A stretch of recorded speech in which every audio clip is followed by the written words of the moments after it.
것이 다 구성 기준을 갖고 있는 것이기 때문에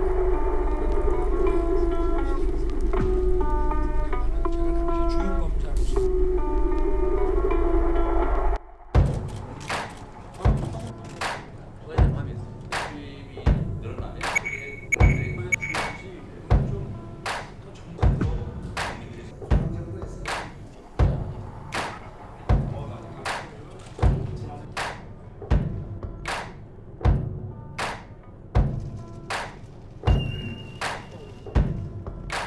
Dream jockey, trucker, hot cup of tea.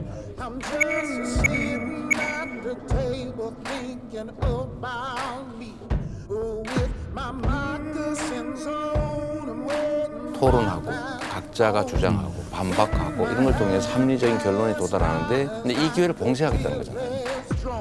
I am the deep down clown. You better throw me a bone, 'cause I'll be making that sound when they let me alone with the pots and pans. 토론을 하게 되면 결국은 이게 싸움밖에 안 나와요. 국민의힘 경선 16번 했지만 그 토론 뭐 누가 많이 보셨나요? You got to give me a chance to impress this romance. So when I pick out my fur, I have a place I can go. 대선 후보의 토론을 둘러싼 여야 후보의 신경전이 팽팽합니다. 관련된 대선 현안과 관련된 이슈, 전재수 더불어민주당 의원, 성일종 국민의힘 의원과 이야기 나눠보겠습니다. 안녕하십니까? 네, 반갑습니다. 네. 일단 특검과 관련된 이야기부터 해봐야 될 것 같은데 어제 윤석열 후보가 대장동을 처음으로 직접 방문한 거죠, 의원님? 예, 그렇습니다. 네, 이유가 있을까요? 대장동이야말로 국가 지도자가 되겠다고 하는 분이 단군 이래 최대의 치적 사업이라고 안 했나요? 네. 그런데 정말 기본적인 질문이 있습니다. 자기가 데리고 있던 핵심의 측근들, 그리고 그 대장동 사업의 핵심의 키맨, 그리고 팀장이 죽어나가는데 여기 조문조차도 안 가고 있거든요. 그런데 단군 이래 최대의 치력 사업이고 가장 본인이 자랑하는 사업인데 어째 여기에 이분들이 극단적인 선택을 하냐는 거지요. 상 받을 일이라고 했는데 상 받을 사람들이 세상을 뜨고 있다고 하는 것은 어마어마한 심각한 문제가 있는 거 아닌가요? 야당이 묻는, 국민이 묻는 이 기본적인 물음에 민주당 후보인 이재명 후보는 답해야 합니다. 본인의 최대의 지적 사업에 사람들이 죽어가고 4명이 구속되고 그랬거든요. 그러면 이거는 분명 최대 지적 사업이 아니고 최대의 부패 사업이거나 문제 있는 사업이에요. 이 기초적인 질문에 왜 이재명 후보는 침묵하는가? 저는 이거에 대답을 해야 된다고 생각을 합니다. 대답을 안 하기 때문에 후보가 갈 수밖에 없는 것이고요. 또 두 번째로 인간적인 측면에서 대개 조그만 중소기업 사장도 그렇고 또 부처를 이끌고 있는 국장들만 해도 그렇습니다. 직원들이 열심히 일하거나 또 교통사고가 나서 무슨 일이 있다고 한다면 가서 밤을 새우는 것이 가장 기본적인 그런 그 조문의 형태 아닌가요? 자기가 이렇게 최고의 치적 사업에 있어서 후보가 조문조차 하지 않는 것에 대해서 국민이 굉장히 의아해하고 있습니다. 이거에 대해서 저는 이재명 후보가 답을 해야 한다고 생각을 합니다. 그래서 특검을 하자 이런 게 국민의 입장인 건가요? 특검은 뭐 당연한 것이고요. 네. 특검도 거부를 하고 있는데 전 의원님 말씀 주시고 난 다음에 특검 얘기를 제가 또 하겠습니다. 네. 원론적으로 민주당도 특검은 하자는데 동의를 하고 있는 거지 않습니까? 두말할 필요 없이 네. 뭐 동의를 하고 있고요. 지금 이제 뭐 국민의힘 입장, 특히 이제 윤석열 후보의 입장에 비춰보자면 결국은 이제 김건희 씨와 관련된 여러 가지 의혹들, 지난 13년 동안 5개 대학의 18가지에 이르는 허위 이력, 허위 경력, 이력과 경력을 부풀리게 한 것, 허위 수상 실적, 수상 실적을 부풀리게 한 것, 결국은 김건희 씨가 학교 진학을 위해서 그렇게 한 것도 아닌데 뭐가 문제냐? 사과할 의향이 있다. 죄라면 그것도 죄다. 이렇게 대응을 하다가 그리고 윤석열 후보는 한 걸음 더 나아가가지고 민주당의 기획공세다. 또는 민주당의 가짜뉴스다. 이렇게 주장을 하다가 결국은 지지율이 떨어지니까 떠밀려서 이제 사과를 한 것이죠. 저는 뭐 사과 자체를 폄훼하거나 평가절하할 그런 그 마음은 전혀 없습니다. 사과는 잘했습니다. 근데 결국은 지지율 때문에 사과를 한 것이죠. 윤석열 후보와 국민의힘 입장에서는 지금 당장 발등에 떨어진 김건희의 강을 건너야 되는데 강을 건너기 위해서 뾰족한 수가 없는 것이죠. 그러다 보니까 이제 대장동으로 이제 간 것이죠. 아주 급하게 준비가 된 그런 이제 일정인 것 같고, 그거 외에는 국민의힘이 지금 뭐 이 김건희 씨 이 공정과 상식으로 포장됐던, 공정과 상식을 대변한다고 이야기됐던 윤석열 후보의 공정과 상식이 아주 뿌리째 흔들리다 보니까 지금 이렇게 하는 것 같고요. 대장동은 제가 누누이 말씀을 드리지만 LH의 공영 개발을 막은 세력도 국민의힘과 그 관계자들이고, 금전적으로 경제적으로 이렇게 이득을 본 사람도 50억 클럽부터 시작해가지고 곽상도 의원 아들 50억, 이런 문제도 전부 국민의힘 아니면은 그 관계자들이고, 윤석열 후보는 수사를 했음에도 불구하고 기소조차 하지 않았던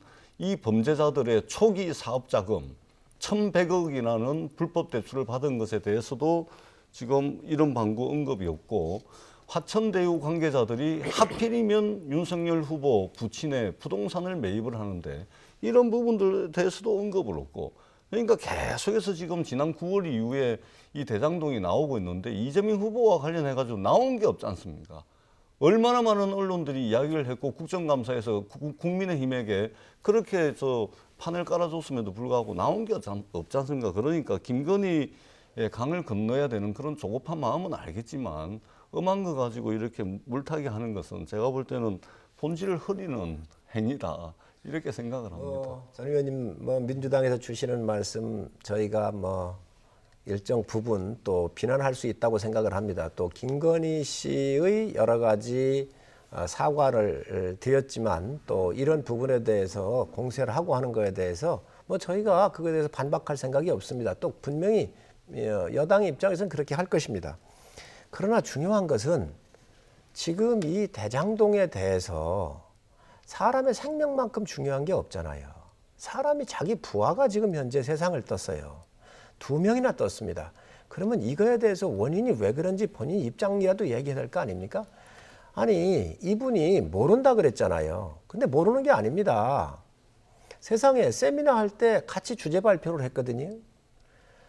함께 해외여행을 10박 11일 갔다 왔습니다. 모른다고 그러죠. 사진이 나오고 나니까 인지를 못했다 그래요. 이 사업 잘했다고 상 주지 않았습니까? 그리고 해외여행 갈 때는 다른 사람이 있었다고 그래요. 그 사람들 빼고 이 사람 다시 넣은 거예요. 유동규하고 두 분을. 유동규도 측근이냐? 측근 아니라고 그랬잖아요. 세상에 이러한, 그런데 문제는 뭐냐면 이재명 지사가 공권력을 가지고 성남시장으로서 모든 책임을 갖고 있는 자리에 있었던 분이에요. 본께서 얘기하셨듯이 이거 설계하고 감독했던 분이고 결제했던 분이잖아요. 네. 이런 사안에 있어서 지금 이걸 왜 덮으려고 하십니까? 문제가 있으면 당당하게 나오십시오. 그럼 말로는 특검한다 그래요. 특검을 지금 받고 있습니까? 안 받고 있지 않습니까?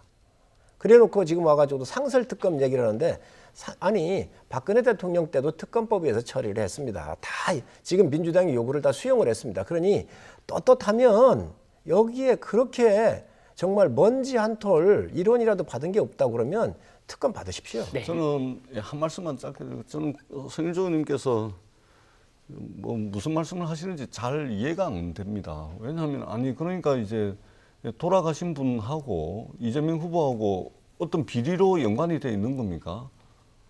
그러니까 지금 알고 모르고 이걸 비본질적인 거 가지고 기억날 수도 있고 안 날 수도 있겠죠. 근데 비본질적인 거 가지고 마치 무슨 비리가 있는 것처럼, 그다음에 당당하면 나오시라 그랬는데 저희 민주당에서 이재명 후보가 경기도지사 신분을 가지고 국정감사에 안 나갔으면 하는 바람을 가지고 있었는데, 경기도지사직을 가지고 국정감사장에 무려 2개의 상임위에 걸쳐서 이 대장동과 관련해 가지고 판을 다 깔아드렸지 않습니까? 국정감사 다 했지 않습니까? 그리고 특검요, 당연히 해야죠. 그런데 지금 여야 원내 수석들 간에 협상이 진행이 되고 있는데 국민의힘은 특검이 지금 안 되는 이유는 핵심적인 건 이겁니다. 그러니까 특별 검사를 임명을 해야 되는데 국민의힘에서는 국민의힘이 추천하는 특별 검사로 해야 된다. 지금 이겁니다. 지금 국민의힘이 특검 법안을 국회 법사위에 제출을 해놨는데 여기에는 이 범죄자들의 초기 사업 자금 부산저축은행에서 1,100억을 받아가지고 그 돈을 가지고 대장동 부지 3분의 1을 매입을 했던 계약금을 주고 이 부분이 빠져 있어요. 초기 이 범죄자들의 초기 사업 자금, 그 다음에 윤석열 후보의 아버지 부동산을 화천대유 관계자가 샀지 않습니까? 그 많고 많은 집 중에 이 내용도 빠져 있습니다. 그러니까 국민의힘에서 특별검사를 임명을 해야 된다고 주장을 하니까 민주당 입장에서는 그것을 선택받기가 어려운 거죠. 그리고 제출한 특검 법안에도 윤석열 후보와 관련된 것은 쏙 빼놨습니다. 그러니까 합의가 안 되고 있는 것이고요. 여야 수석들 사이에 그러면 민주당이 추천하는 특검도 국민의힘이 받을 수가 없을 겁니다. 그러면은 제3의 방법이 뭐가 있는지 이 부분은 수석들 사이에 지금 그 협상을 진행을 하고 있는 것으로 알고 있습니다. 그래서 특검은 여야 수석들, 여야 협상 대표들에게 좀 맡기고 토론에 네. 나오셔가지고 하시면 됩니다. 네. 특검 안 받으면 토론회 안 하겠다. 요즘은요 초등학생들에게도 토론회는 권장을 하고 있는 일입니다. 네. 초등학생들도 토론을 하고 있는 겁니다. 대선 후보가 토론을 안 하겠다는 것은, 그리고 조건을 달고서 안 하겠다는 것은 초등학생들보다도 못한 처사다. 네. 이렇게 말씀을 알겠습니다. 드리지 않을 수가 네. 없습니다. 넘어갔는데요. 네. 일단 지금 주제가 지금 또 넘어갔는데 국정감사하면서 판을 깔아줬다고 그러는데 국민들 다 알고 있습니다. 국정감사 할 때 자료 내놨습니까? 자료 내놨습니까? 다 내놨죠. 야당이 할 수 있도록 해줬습니까? 다 내놨습니다. 아니 국정감사라고 하는 것은 정기적으로 국회가 10월 달에 하는 것입니다. 여기에서 여당이 방해하고 본인이 동의 안 하고 자료를 안 주는데 이게 제대로 나올 수 있겠습니까? 자료 전부 제출되어 있습니다. 다 알고 그 있는 뭐 내용을 그렇게 그 하시고 주제 정해진 곳에서 그다음에 좀 말씀 부탁드릴게요. 또 부산저축은행 얘기는 다 포함합시다. 아버지 뭐 샀다고 얘기를 하는데 다 법안에서는 왜 포함해서 뺐습니까? 넣으시면 됩니다. 법안에서 왜 넣으세요. 빼고 발의를 하시는 거예요? 넣으세요. 걱정하시지 말고 후보께서 이런 거 다 포함해서 뭐든 좋으니 다 넣으라고 얘기를 하셨으니까 네. 이걸 가지고 얘기해서는 안 되고 지금 토론회를 얘기를 하는데 아니 윤 후보가 언제 토론회를 반대합니까? 그동안 안 나오지 자, 않습니까? 아니 전 의원님 그 그동안 정확하게 안 아셔야 나오고 돼요. 있습니다, 지금. 저 윤 후보는 이미 18번의 토론회를 거쳐서 국민들이 다 봤습니다. 그리고 전번에도 나오셔가지고 방송 토론회를 기피한다고 그러는데 이 방송 전에 방송 토론회 안 나갔습니까? 다 나가고 있지 않습니까? 그런데 이재명 후보 보십시다. 다 거짓말입니다. 입만 열면 거짓말입니다. 그리고 정책을 다 뒤집습니다.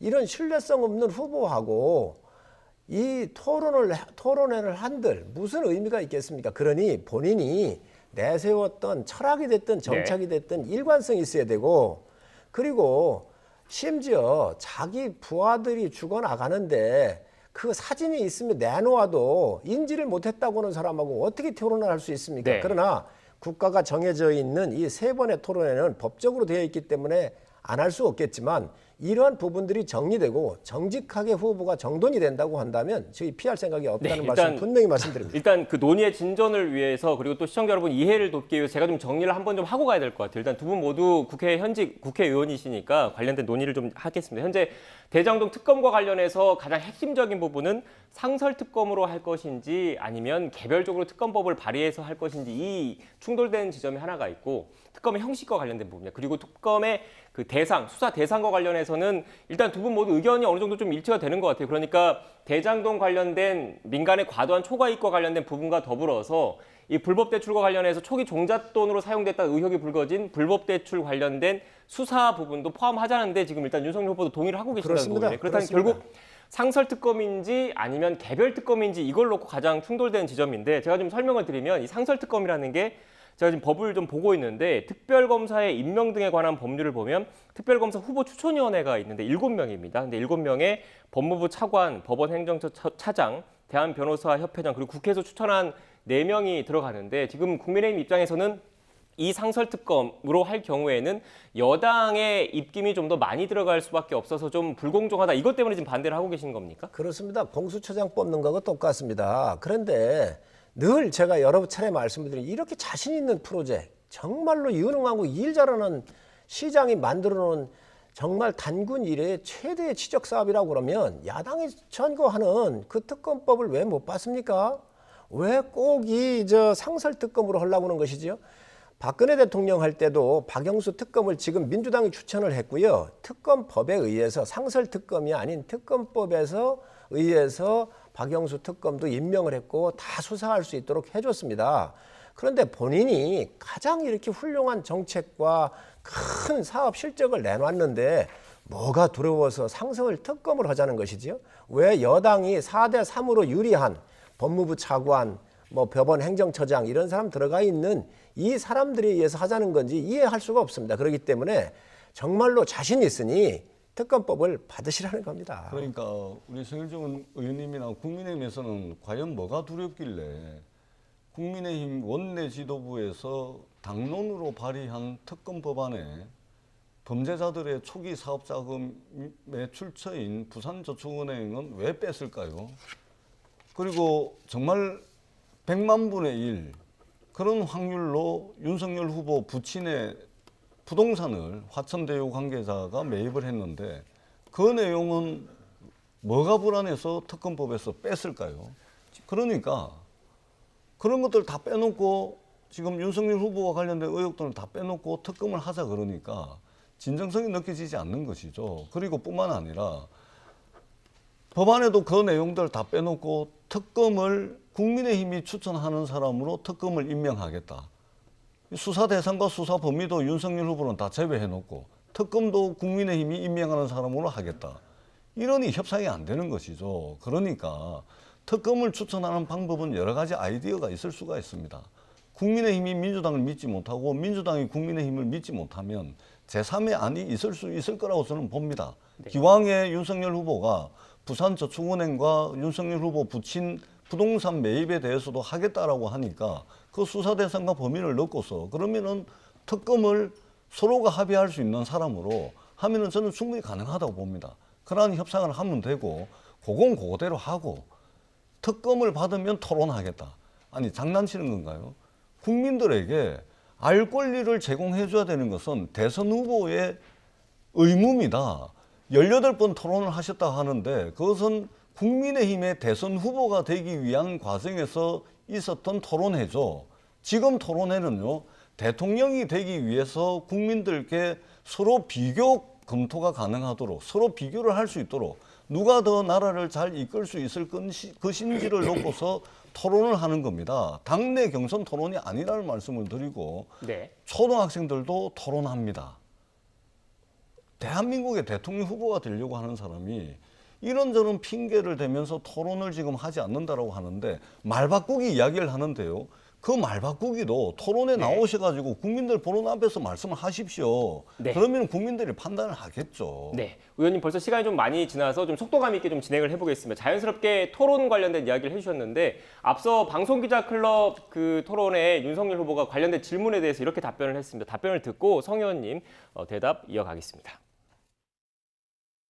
지금 이 검찰의 또는 이 정권의 태도를 보면 이건 확정적 범죄라는 걸 스스로 자인하는 것인데 이런 중범죄 그 확정적 거의 다른 변명의 여지가 없는 이런 후보와 국민들 앞에서 정해진 정도의 토론이 아니고 이거를 마치 미래 비전을 얘기하는 것으로서 물타기 하려는 이런 정치 공세적 토론 제의는 그걸 받아들인다는 것은 야당 후보로서 좀 취하기 어려운 태도이기 때문에 말씀을 드리는 것입니다. 네, 조금 전 윤석열 후보의 발언을 지금 저희가 직접 전해드렸는데 제 질문을 두 개를 모아서 성 의원님께 드릴게요. 앞서 전 의원님께서 그 토론, 그 특검, 대장동 관련 특검 대상과 관련해서 윤석열 후보 관련된 의혹도 지금 넣으면 되지 않느냐 이런 말씀을 하셨는데 앞서 성 의원님께서 넣을 수 있다라고 말씀을 해주셨다는 점 참고로 좀 말씀을 드리고 이 토론과 관련해서 지금 윤석열 후보가 정치 공세에는 응하지 않겠다. 정치 공세라는 취지의 지금 그 답변을 했거든요. 어떻게 보십니까?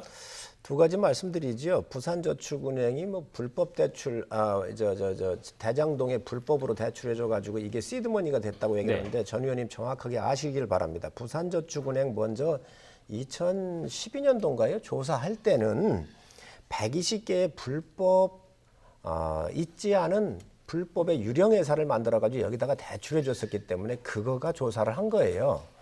그런데 당시에 이 대장동에 이 대출했던 것은 일반 대출이었을 거예요. 그래서 이것도 좋다. 그러니 다 포함해라고 이미 후보가 얘기를 한 사항입니다. 그렇기 때문에 이거는 뭐 지금 비난의 대상이 아니고요. 논쟁의 대상이 아니고요.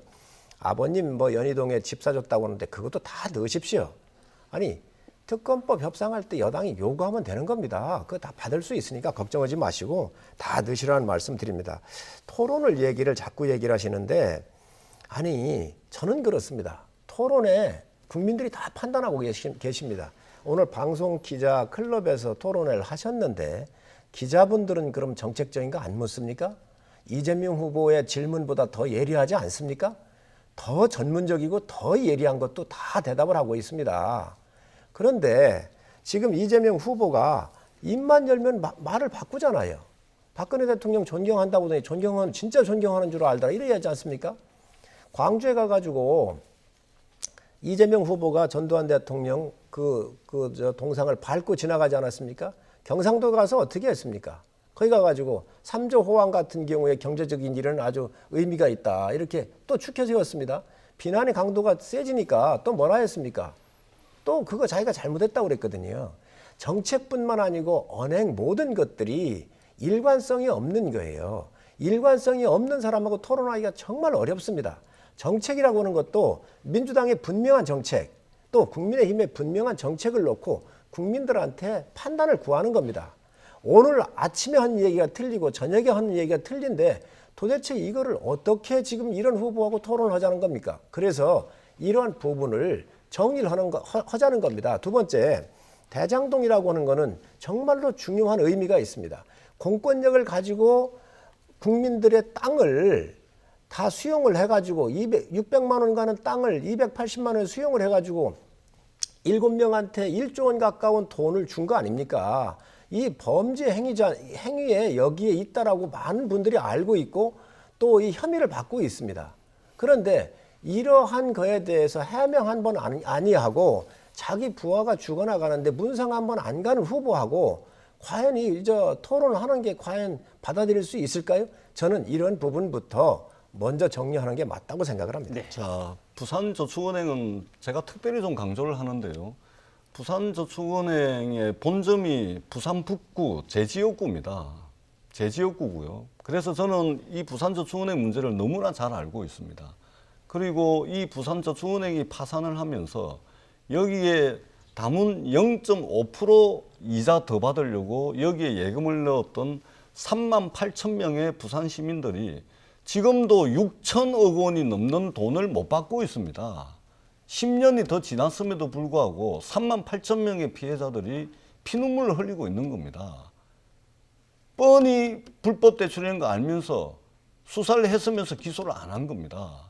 그런 의혹들이 계속해서 나오고 있지 않습니까? 그렇기 때문에 제 지역구에 있는 분들이고 이 3만 8천 명이 지금도 6천억에 달하는 돈을 못 받고 있기 때문에 제가 더 강조를 드리는 거고요. 그 다음에 토론회는요, 우리 성일종 의원님 국민의힘 윤석열 후보를 쉴드를 치고 좀 보호를 해야 되는 그런 입장은 이해를 합니다만 그러한 토론회를 하지 않겠다라고 그 명분으로 내세우는 그것들이 아마 스스로 생각을 하셔도 참 남루하다.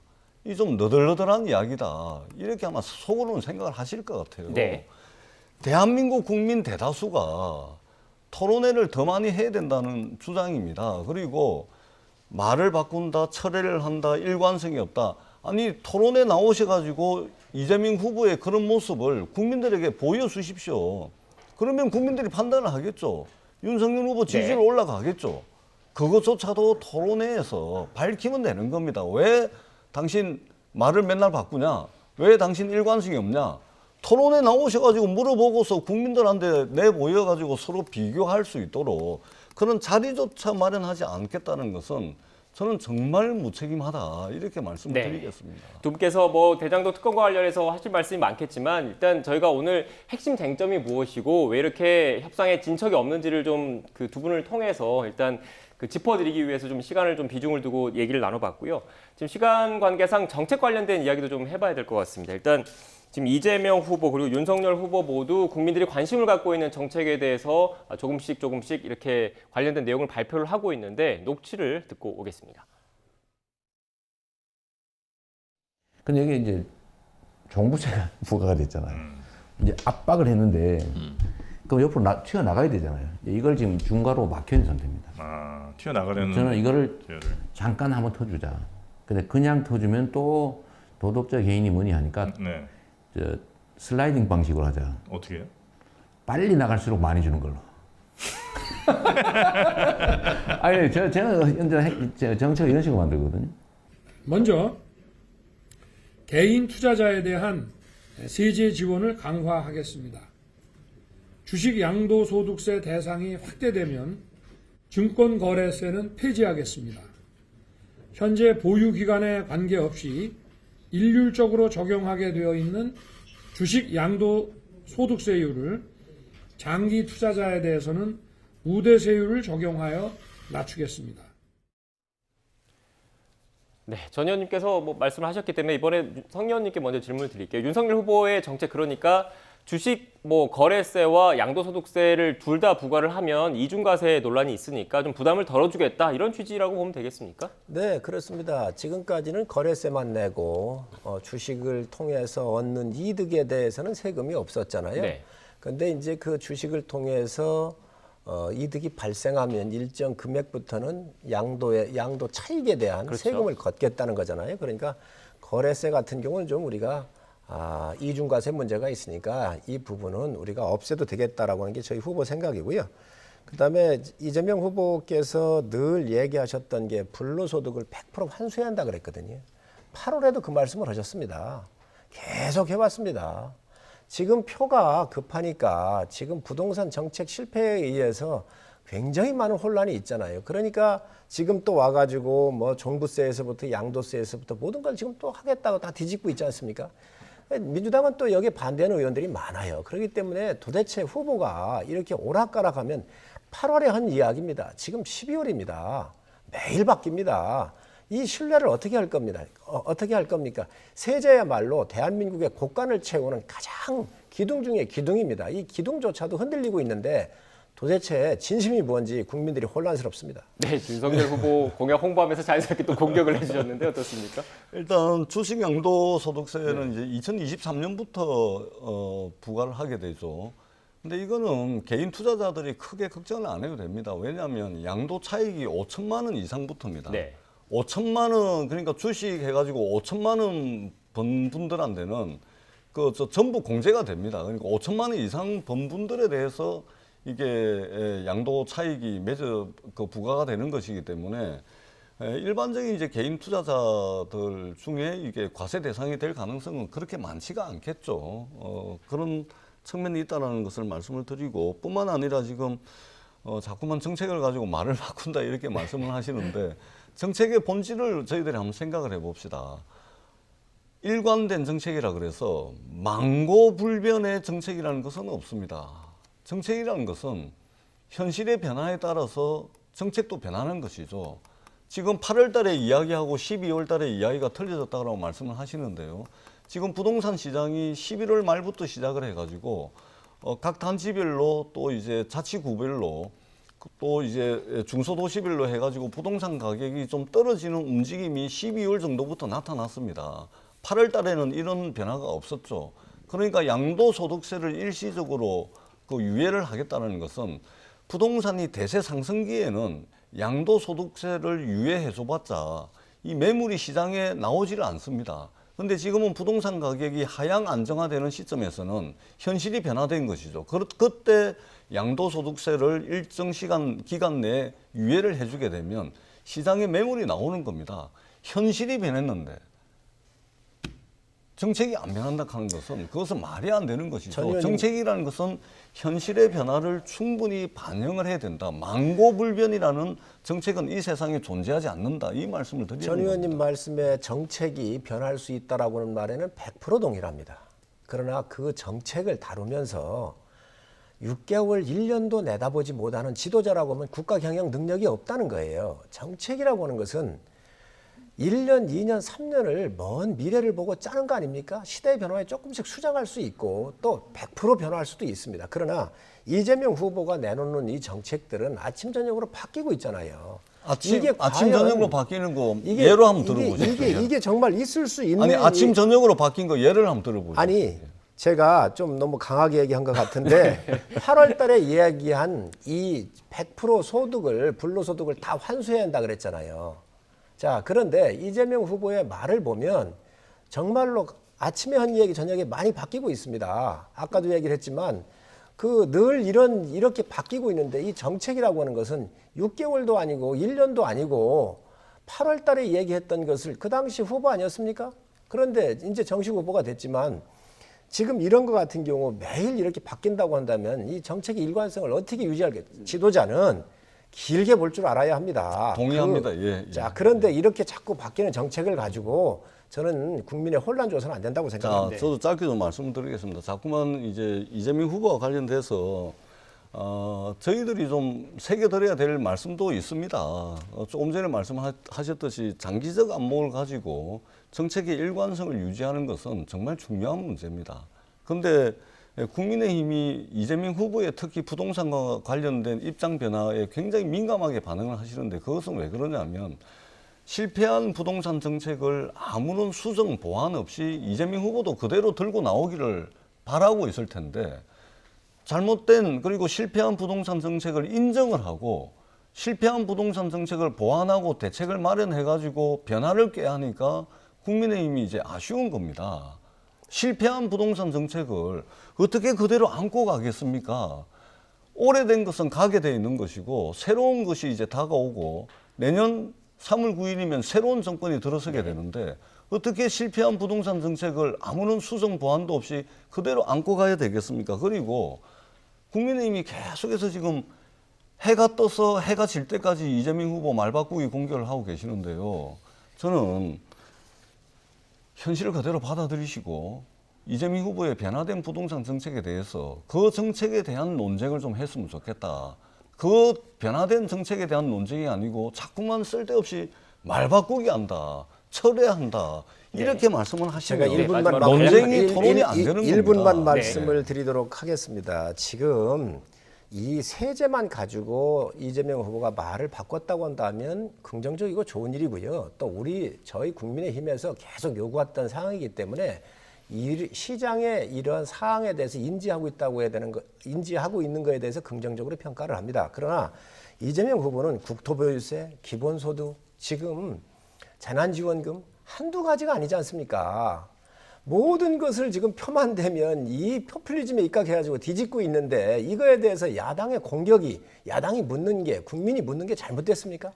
저는 이 세제만 가지고 얘기하는 게 아니고요. 이걸 비롯해서 너무도 많은 국가의 백년지 대계의 큰 정책들을 정말 순식간에 뒤집고 있다. 이러니 이 후보에 대해서 신뢰를 줄 수 있는가? 네. 국민이 묻고 있는 것이고 야당이 지금 국민을 대변해서 질문을 던지는 겁니다. 10초만 말씀드리겠습니다. 네, 알겠습니다. 이재명 후보께서 국민들께 소구력이 있는, 국민들께 호소력이 있는 정책을 제시를 하시니까 국민의힘이 되게 민감하게 반응하는 것 같습니다. 좋습니다. 그것조차도 네. 토론회에서 대선 후보가 토론을 해가지고 국민들께서 서로 비교할 수 있도록 그런 자리를 꼭 만들어 주십사 하는 말씀을 마지막으로 드리도록 하겠습니다. 네. 토론에 알겠습니다. 나올 준비를 잘 하시고 나오시기 마무리 바랍니다. 해주셔야 될 것 같은데요. 네. 일단 그 시간이 다 돼가지고 마무리 좀 해주셔야 될 것 같고 일단 10초 지켜주셨으니까 더 하실 말씀 안 하셔도 되겠죠. 알겠습니다. 지금까지 전재수 더불어민주당 의원 그리고 성일종 국민의힘 의원과 함께 전국 현안에 대한 이야기 나눴습니다. 오늘 말씀 고맙습니다. 네, 감사합니다.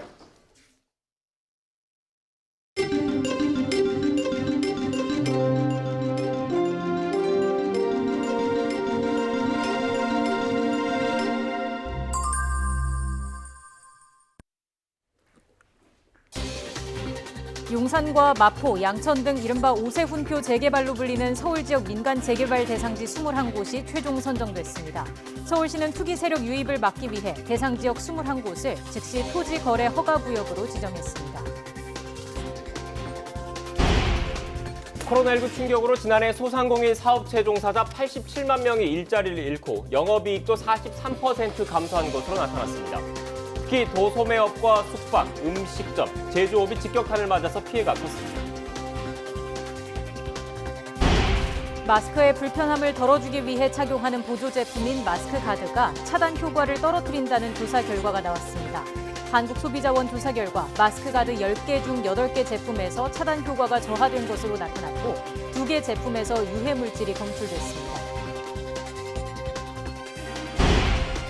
더불어민주당 이재명 대선 후보는 청년 사회복지사를 만나 일자리의 질 문제를 논의하는 등 정책 행보에 주력했습니다. 언론 초청 토론회에 참석한 국민의힘 윤석열 대선 후보는 이준석 당대표가 역할을 알고 있을 것이라고 강조했습니다. 국민의힘 윤석열 대선 후보의 배우자 김건희 씨의 허위 경력 기재 의혹과 관련해 경찰이 수사에 착수했습니다. 경찰은 내일 김 씨를 사기 혐의로 고발한 시민단체 관계자를 불러 조사를 진행합니다. 내년 1월부터 퀵서비스 기사와 대리운전 기사도 고용보험이 적용됩니다. 육아휴직 급여도 대폭 인상돼 부모가 생후 12개월 이내 자녀에 대해서 모두 육아휴직을 쓰면 첫 3개월 동안은 각각 통상임금의 100%, 최대 월 300만 원을 받을 수 있습니다.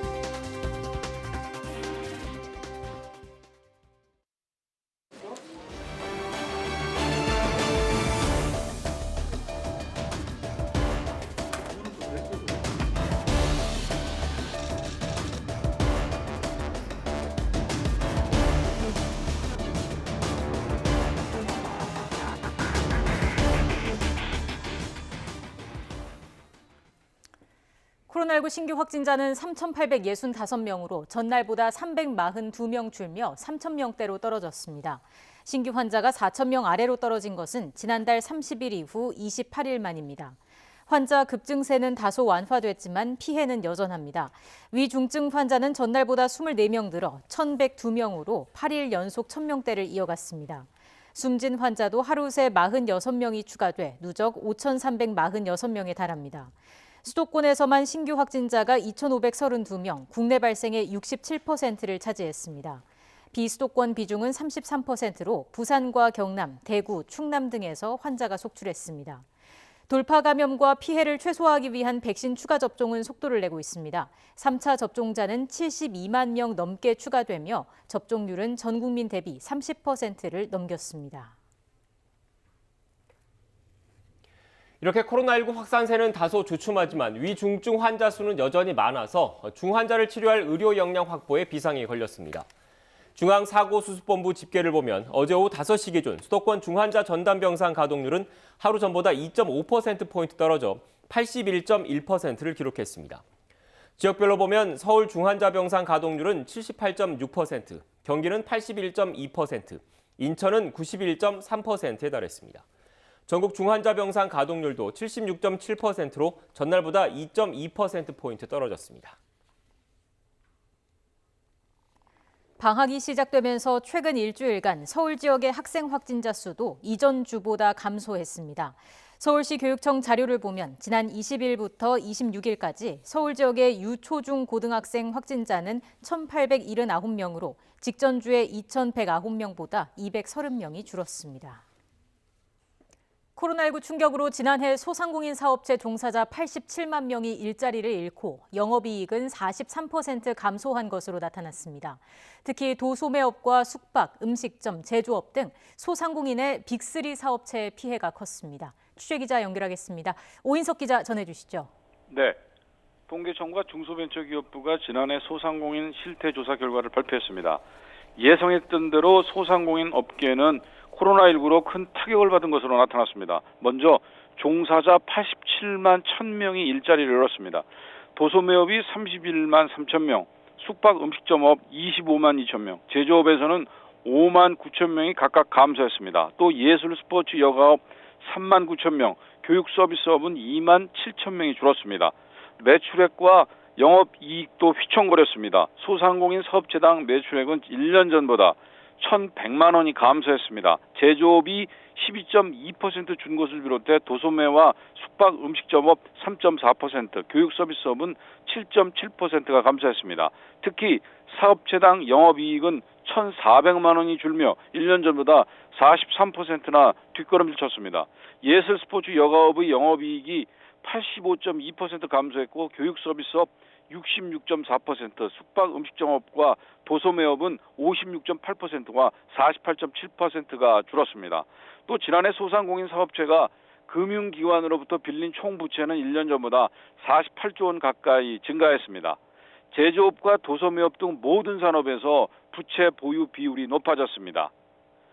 높았습니다. 반면 지난해 소상공인 전체 사업체 수는 1년 전보다 4.7%가 증가했습니다. 50대와 60대 사업체는 줄어든 반면 20대 이하와 30대는 늘었습니다. 특히 20대 이하 소상공인 사업체 수는 11만 3천 개가 증가했는데 코로나19에도 불구하고 청년층의 창업 열기는 계속되고 있는 것으로 풀이됩니다. 지금까지 경제부에서 전해드렸습니다. 이달 국내 소비 심리가 코로나19 확진자 수 증가에 따른 방역조치 강화로 4개월 만에 하락세로 전환했습니다. 한국은행에 따르면 12월 소비자 심리지수는 103.9로 지난달에 107.6보다 3.7포인트 하락했습니다. 소비자 심리지수는 100보다 높으면 소비 심리가 낙관적이고 이 숫자가 작아질수록 체감 경기가 나빠졌음을 의미합니다. 우리나라 근로자의 4분의 3 이상은 주 52시간제 시행을 잘한 일이라고 평가했습니다. 고용노동부가 지난달 일반 국민 1,300명을 대상으로 주 52시간제에 대한 인식 조사를 한 결과 잘한 일이라는 응답이 71%로 잘못한 일이라는 응답 19.3%보다 많았습니다. 주 52시간제로 인한 삶의 질은 이전과 별 차이가 없다는 의견이 55.9%로 많았지만 좋아졌다는 응답이 33.2%로 나빠졌다는 응답 8.3%보다는 많았습니다. 더불어민주당과 정부가 올해 수요 대비 과잉 생산된 쌀 27만 톤 가운데 20만 톤에 대해서 조속히 정부 매입을 통해 시장 격리하기로 결정했습니다. 당정은 오늘 아침 국회에서 회의를 열고 올해 쌀 생산량 증가에 따른 농가 소득 불안을 해소하기 위해서 이같이 결정했습니다. 네, 이른바 오세훈표 재개발로 불리는 서울 지역 민간 재개발 대상지 21곳이 결정됐습니다. 서울시는 투기 세력 유입을 막기 위해서 대상 지역 21곳을 즉시 토지거래 허가구역으로 지정했습니다. 취재기자 연결하겠습니다. 박경석 기자. 네, 전국부입니다. 네, 앞서 말씀드린 대로 서울시가 재개발 대상지 21곳을 발표했는데 오세훈표 재개발 또는 이른바 신통기획 재개발이라는 이름으로 관심을 좀 모았던 곳들이죠. 네, 그렇습니다. 신통기획은 민간이 주도하는 개발 사업이 신속하게 추진될 수 있도록 서울시가 지원하는 신속 통합기획 모델입니다. 재개발 과정에서 각종 인허가 절차를 간소화해서 주택 공급 속도를 높이겠다는 취지입니다. 이번에 선정된 서울 시내 대상지 21곳에서 모두 2만 5천 가구의 주택이 공급될 예정입니다. 구체적인 대상지는 용산구 청파동 2구역, 마포구 공덕동 A구역, 양천구 신월 7동 1구역, 송파구 마천 5구역 등입니다. 당초 이번 공모에는 모두 102곳이 참여했는데 1차로 59곳을 선정하고 이 가운데 오늘 21곳이 최종 대상지로 결정됐습니다. 서울시는 구별로 한 곳씩을 선정하는 것을 원칙으로 삼았지만 지구 단위 계획 등과 맞지 않거나 공모 반대 등 주민 갈등으로 사업 실현 가능성이 떨어지는 곳은 대상에서 제외했다고 밝혔습니다. 이 같은 이유로 최종 대상지에서 탈락한 곳은 중구와 광진구, 강남구 등입니다. 최종 대상지는 신속 통합 기획 방식이 적용되면서 내년 초 정비 계획을 수립하고 내후년부터 차례로 구역 지정이 이뤄질 수 있을 것으로 보입니다. 서울시는 5년 이상이 걸리던 구역 지정 기간을 2년 이내로 크게 줄일 수 있을 것이라고 밝혔습니다. 네, 박경석 기자. 개발 지역이 선정이 되면 일반적으로 투기 우려도 커지지 않습니까? 이를 막기 위한 조치도 함께 마련됐죠? 네, 그렇습니다. 후보지로 선정된 곳은 오늘 토지거래 허가 구역으로 지정 공고됐습니다. 이에 따라 다음 달 2일부터는 이 지역에서 토지를 사고 팔 때 지자체의 허가를 받아야 합니다. 이와 함께 토지 지분을 쪼개 입주권을 늘리는 행위를 막기 위해 대상 지역의 권리 산정 기준일을 공모 공고일인 지난 9월 23일로 고시했습니다.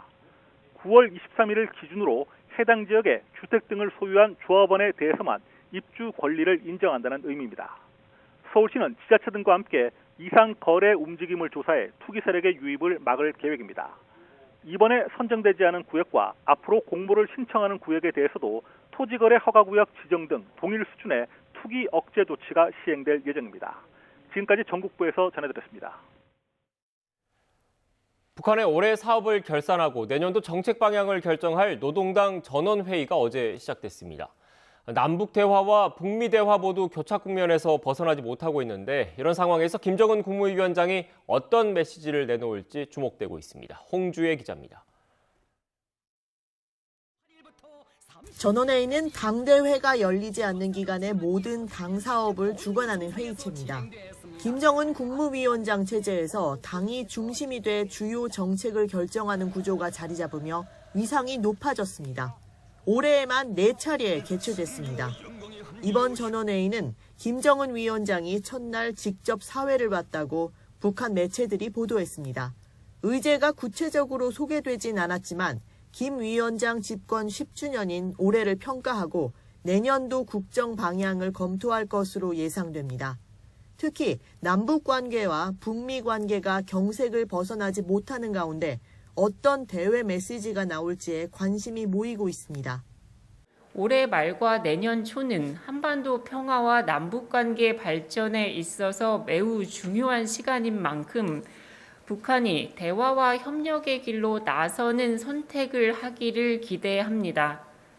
최근 들어 전원회의가 나흘씩 이어진 사례가 많아 이번에도 비슷하게 진행될 것으로 보입니다.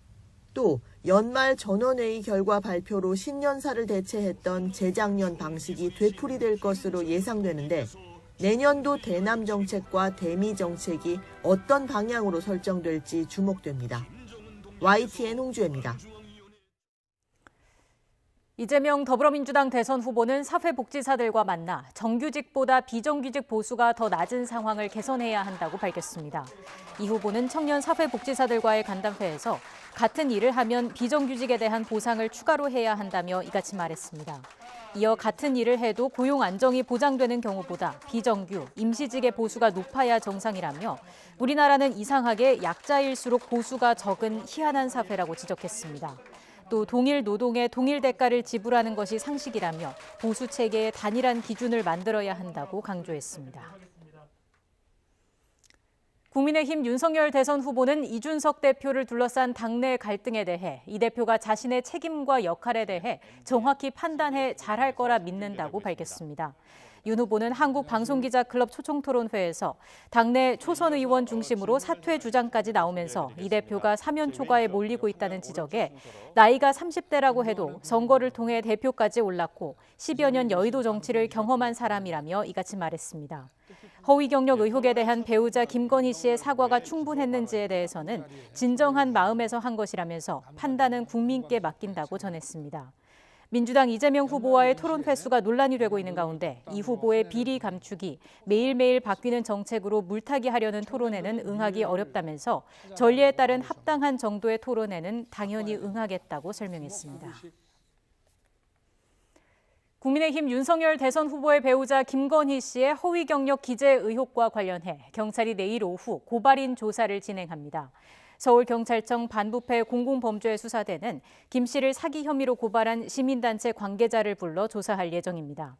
사립학교 개혁과 비리 추방을 위한 국민운동본부와 민생경제연구소는 지난 23일 김 씨가 시간 강사와 겸임 교수로 강의했던 대학 20여 곳에 허위 경력이 담긴 이력서를 제출했다며 경찰에 고발했습니다. 국민의힘 김기현 원내대표는 박범계 법무부 장관이 공개적으로 검찰을 압박하면서 노골적으로 대선에 개입하고 있다며 사퇴하라고 촉구했습니다. 김 원내대표는 원내대책회의에서 검찰이 윤석열 후보의 배우자에 대한 의혹에 무혐의 처분을 내릴 것으로 알려지자 박 장관이 언론에 나와 합당한 결론을 내야 한다고 얘기했다면서 이같이 말했습니다. 이어 어떻게든 제1야당 대선 후보에게 흠집을 내 이재명 후보에게 유리한 상황을 만들려고 검찰의 가이드라인을 제시한 것으로 보인다면서 그렇게 대선 전에 끼어들고 싶으면 지금이라도 당장 장관직을 반납하고 민주당 선대위에 들어가라고 쏘아붙였습니다.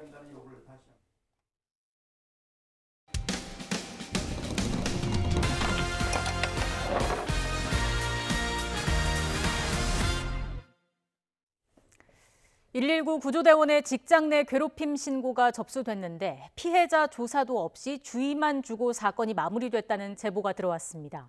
해당 팀은 얼마 전 업무용 단체 대화방에서 일반인 여성의 사진을 돌려보며 음담패서를 주고받았다가 주의 처분을 받기도 했습니다. 관행적인 봐주기 처분 때문에 문제가 잇따르는 게 아니냐는 지적이 나오고 있습니다. 이준엽 기자가 취재했습니다. 지난 2019년 1월 6년간 특전사 장교 생활을 마치고 인천 중부소방서 119 구조대에서 일하게 된 이진영 씨. 임용 뒤부터 같은 팀 선배 A씨의 무시와 조롱에 시달렸다고 호소합니다. 사고지에 집합을 시켜서 군생활이 어떻게 했는지 다 보인다. 이런 식으로 제 명예로웠던 군 간부 생활을 모욕하고 무시하는 언행을 했습니다. 구조활동 도중 본인이 원하는 방식대로 문을 열지 않았다며 시민들 앞에서 심하게 질책해 모멸감을 주기도 했고 보고를 위해 찍은 구조된 사람 사진에 이 씨 얼굴을 합성해 단체 대화방에 공유하기도 했습니다. 이제 자기 자신은 이제 팀장님 지시를 따르지 않으면서 후배들한테 윽박지르고 거의 그냥 폭언성 욕설도 해가면서 그러는 게 진짜 자기 모습이지 않나 싶어가지고 결국 이 씨는 지난 7월 갑질 탓에 힘들다며 선배 A씨를 징계하고 본인과 분리해달라고 인사혁신처 소청심사위원회에 청구했습니다. 함께 근무했던 선임과 동료 7명의 진술서도 제출했습니다. 인사혁신처는 이 씨 주장을 받아들여 인천소방본부에 다시 조사한 뒤 결과에 따라 A씨 징계를 검토하라고 요구했습니다. 하지만 인천소방본부 감찰 담당자는 2차례 조사하고도 갑질이 없었다며 A씨에게 징계가 아닌 주의만 줬습니다. 그 현장에 있었던 다른 직원들은 그 현장이 다그타더니까 그렇게 큰 소리를 낸 거다 이렇게 주장을 하거든요. 갑질 사건 제보되기까지도 그래도 너가 어느 정도 원인을 제공한 거에 보여서 내가 주의 처분한 거고. 하지만 감찰 과정에 미심쩍은 부분이 적지 않다는 지적도 나옵니다. 감찰팀이 인사혁신처로부터 진술서를 전달받고도 익명 처리돼 있다는 이유로 진술자는커녕 피해자도 조사하지 않았다는 겁니다. 대신 가해자를 포함해 상급자는 3명, 하급자는 1명만 조사한 뒤 갑질은 없었다고 결론 내렸습니다. 특히 조사받은 하급자도 A씨가 집합을 시키고 시민들 앞에서 여러 번 모욕을 줬다고 진술했지만 감찰팀이 무시한 것으로 드러났습니다. 마녀가 같이 근무한 사이고 사인지 알고 있고 누구나 다 아는 사실입니다. 그런 사실이 있는데 누가 감찰한테 사실적으로 있는 그대로 얘기합니까? A씨는 원래 본인이나 선임 얼굴도 구조자에게 합성하곤 했다며 갑질 의도는 없었다고 해명했습니다. 논란이 된 다른 행동들도 교육 차원이었다며 피해자 E씨도 자신의 지도에 여러 차례 감사함을 표현했다고 주장하기도 했습니다. 앞서 지난 10월 YTN은 119 구조대원들이 단체 대화방에서 일반인 여성 사진을 돌려보며 음담패설을 일삼은 사건을 보도했는데 이번 사건과 같은 소방서, 같은 구조대였습니다. 당시에도 중부소방서는 주의 처분을 내린 뒤 외부에는 유출하지 말라며 항의 민원이 나열된 교육 자료만 배포하고 사건을 마무리했습니다. YTN 이준엽입니다.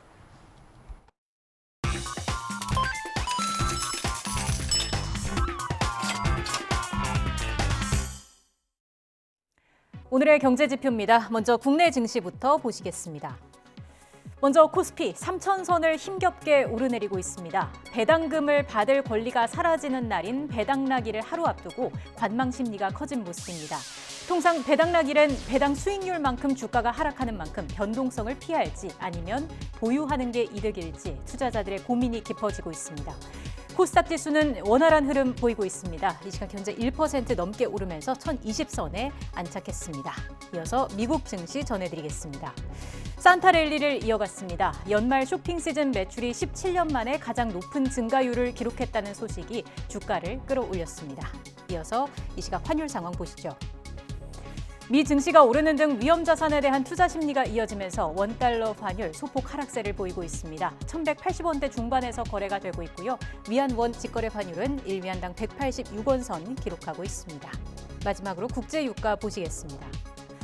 오미크론 변이가 원유 수요에 미칠 영향이 제한적일 것이라는 석유 수출국 기구의 분석에 상승 마감했습니다. 지금까지 오늘의 경제지표였습니다.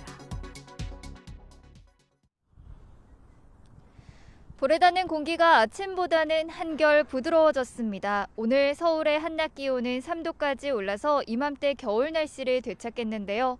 하지만 이렇게 추위가 주춤한 틈을 타서 불청객 미세먼지가 말썽을 부리고 있습니다. 현재 서울의 초미세먼지 농도는 41 마이크로그램으로 평소보다 2배가량이 짙어져 있으니까요. 오늘 나오실 때는 미세먼지용 마스크를 착용하시는 게 좋겠습니다.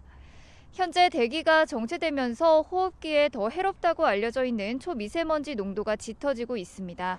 오늘 수도권과 충청, 대구의 대기질은 종일 나쁨 수준을 유지하겠고요. 밤부터는 중국발 스모그가 유입되며 그 밖의 지역도 점차 대기질이 탁해지겠습니다. 호흡기 건강도 잘 챙기셔야겠습니다. 오늘 전국에 구름이 많이 끼는 가운데 낮 기온은 어제보다 4도에서 7도가량이 높겠는데요. 서울이 3도, 광주가 8도, 부산은 9도 등으로 큰 추위 없겠습니다. 내일까지는 예년보다 온화한 날씨가 이어지겠지만 목요일부터는 다시 찬 공기가 밀려오겠고요. 올해 마지막 날인 금요일에는 서울의 아침 기온이 영하 11도까지 떨어지면서 세미탄파가 찾아올 전망입니다. 현재 부산과 울산 등 영남 지방을 중심으로는 대기가 무척이나 메말라 있습니다. 작은 불씨가 큰 불로 번질 수도 있는 만큼 불씨 관리도 철저히 해주셔야겠습니다. 지금까지 YTN 신미림입니다. 뉴스앤이슈 마치겠습니다. 이어서 더 뉴스가 방송됩니다. 시청해주신 여러분 고맙습니다.